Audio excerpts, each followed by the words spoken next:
All right, so there's a lot of buzz about the refereeing world after the conclusion of that Iowa versus UConn game last night, and I do want to hop on and speak about it a little bit. So I do want to break this down in two parts. Number one, I want to speak about that play specifically, the ending of that game and what went down. And number two, I just want to talk about the roles of refereeing in general. So for starters, we all saw the play. UConn having a chance to tie, Paige Buckets going to for her attempt at a potential game winner or a game tying shot, and there's a moving screen called. And that to me is a huge disappointment because we're sitting here complaining about the refereeing when we should be talking what in reality was an all-time great basketball game. That from a pure basketball sport perspective, men or women's, that was one of the better games that I've ever seen. And it was awesome to see it on that stage, the brightest stars living up to the hype with Caitlin Clark, with Paige Bueckers or Buckets or whatever you want to call her. It was a terrific game. And for that to be kind of the lingering legacy of that matchup is super frustrating. Now, for one point here, I do think it's part of it is a good thing that I'm getting called wild names on Twitter. People are in my mentions fighting with me. And the fact that people have this type of passion for women's basketball, I think is a great thing. The fact that we're actually up in arms about the way that that game ended, that to me is a huge sign for how much women's basketball has grown for being on the map. That is a massive positive in my mind. But on the negative side of things, we're having the conversations about the wrong things. We're in here talking about the refereeing decisions, the call that was made. Was it the right call? Was it even a moving screen? Do you make that call at that stage of the game? And to speak to that specifically, I'm not going to sit here and tell you it wasn't a moving screen.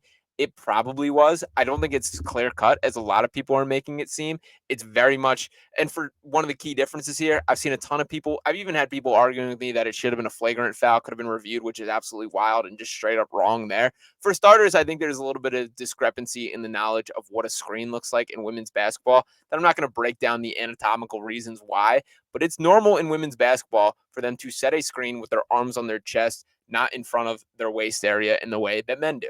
And again, I'm not going to, I think we can connect some dots there. And I'm not saying that every girl does that there's plenty who do set a more traditional screen with the hands below the waist and tucked into the body. But there is an advantage to using your arms up here. And that does not make it a foul. In fact, if you're set, you're set. And that is what the definition of a screen really is here. And in her, I guess, discredit here, she wasn't quite set, that she was sliding her feet. She was moving out there. And by the letter of the law, that's absolutely a moving screen. It is an offensive foul.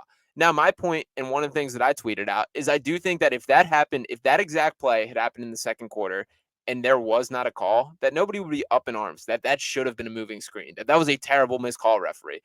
I think it was more of a gray area than people were giving it credit. And that makes it all the reason why it's frustrating that things went down the way that they did. And my true frustration here is I want the games to be decided by players. And that's my larger refereeing point. That I saw a lot of people comparing it to the end of the Super Bowl, that holding call on James Bradbury against the Chiefs. And my pushback to that is don't use that as a comparison. It was wrong then, and it's wrong now. That the goal of refereeing is to keep the playing field even. And some of that comes with, making the tough calls, having to enforce things on guys. And we know that referees impact the game sometimes more than they should. We're talking about foul trouble, crucial calls, and this was an exact example of that.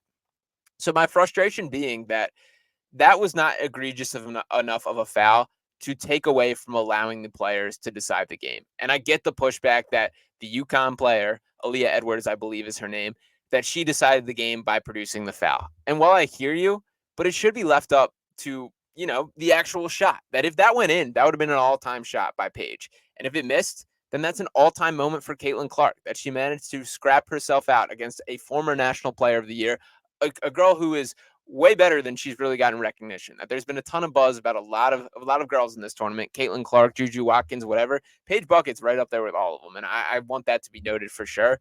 And it is frustrating that for once again this to be the legacy, for the remembrance of this game to be that specific call. It's a huge shame because that was one of the best basketball games that we've seen. That was seeing the brightest stars perform their best on the biggest stage. That UConn had Caitlin Clark on lock for the entire first half, and then she started to break free in the second. That you saw her heat up. That she played a little more selfish basketball. She played some more Caitlin Clark ball where she was pulling up from the logo, pulling up from half court. She wasn't as focused as playing this team-oriented basketball, getting her teammates involved, making the right basketball reads.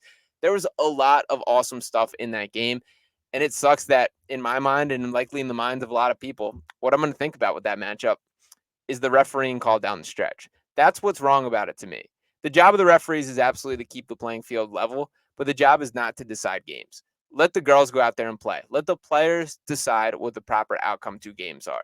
If that means swallowing a somewhat questionable whistle, that's what you do. That, to use another sport example, we'll look at soccer. That penalty kicks in soccer, while by definition it is the same exact, a foul at the 50-yard line or in the middle of the field is the same if it's a foul if it's inside the penalty box. There is a different standard that you do have a little more leniency because of, the impact that is made of that call, that a penalty kick more or less being a definitive goal for a team versus a free kick not having such significant punishment. And I get this isn't an apples to apples comparison, obviously different sports, but I do think that applies to everything. That when it comes down to the stretch, you should be making that call if it interferes with the player getting their opportunity. I don't think last night fit that description. And I do think that the referee should have it within their knowledge that the goal of them is to just allow the game to play out as it's meant to. Don't become the story. That's one of kind of the rules of journalism. I think it should apply to referees as well. Don't become the story. That your job is to highlight it, keep things on track, keep the playing field level. But when push comes to shove, allow the players to play. It's as simple as that. So I am frustrated by how things went down. Again, I still think this is a positive step forward for women's basketball, that it was such a spectacle. I think I saw a stat most watched women's game, and it might even been NCAA tournament game, period, and deservingly so. I honestly am more excited for the final of this matchup or in the women's bracket than I am for either of the final four games, which I'm about to go home and watch tonight. But we'll see how things go from here. Shout out to Caitlin Clark. She did play very well. I don't want this to be an indictment on Iowa for being the beneficiary of that call.